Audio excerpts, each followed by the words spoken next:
આજે તો નીકળી ગયો સાપ.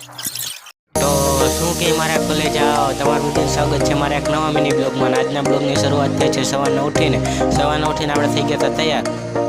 એ પછી થોડીક વારમાં બની ગયો નાસ્તો, તો ચાલો હવે આપણે કરી લઈએ નાસ્તો. ને પછી નાસ્તો કરીને નીકળી ગયા હતા. હવે આપણે દુકાનમાં જઈએ, તો ચાલો જઈએ આપણે દુકાને. ને પછી આપણે ભૂલી ગયા હતા આપણી દુકાને.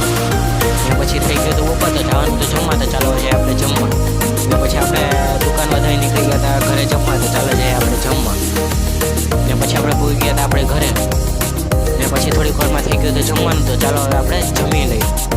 પછી જમીને આપણે ભૂલી ગયા હતા આપણા વાડામાં, કારણ કે તોડવાની હતી આપણે શેરડી. તો ચાલો હવે આપણે તોડીએ શેરડી. ત્યાં થોડીક વારમાં આપણે શેરડી તોડી, ત્યાં તો કીડીએ બોલાવી દીધી બાકાજી, તમે જોઈ શકો છો. પછી તો પગમાં હાવ પહોંચાડી રાખ્યો મિત્રો. ને પછી પાછા આપણે નીકળી ગયા હતા દુકાન બાજુ, તો ચાલો જાય આપણે દુકાન. ને પછી આપણે પૂગી ગયા હતા આપણી દુકાન. ને પછી થઈ ગઈ હતી શાંત, તો પછી વધારેની દુકાન, તો ચાલો આપણે વધારી લઈએ. ને પછી આપણે દુકાન વધારી નીકળી ગયા હતા ઘરમાં જઈએ, તો ચાલો આપણે જઈએ ઘરે. ને પછી ઘરે પૂગ્યા ત્યાં તો શેરીમાં નીકળો તો સાપ, તો પછી પકડો આપણે સાપ. મિત્રો તમે જોઈ શકો છો આપણે કેવી રીતના સાપને પકડો.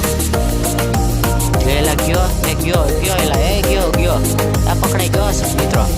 સાપને આપણે પકડી લીધો છેલ્લે જો જાતો જ નહોતો. પછી થોડીક વાર ધક્કા મૂકી કરી, પછી વયો ગયો હતો સાપ. પછી જો પછી હવે પછી આપણે ડબ્બો હાથમાં લઈ લીધો. ને પછી આપણે મૂકવા જતા હતા સાપને, તો ચાલો આપણે મૂકીએ સાપને.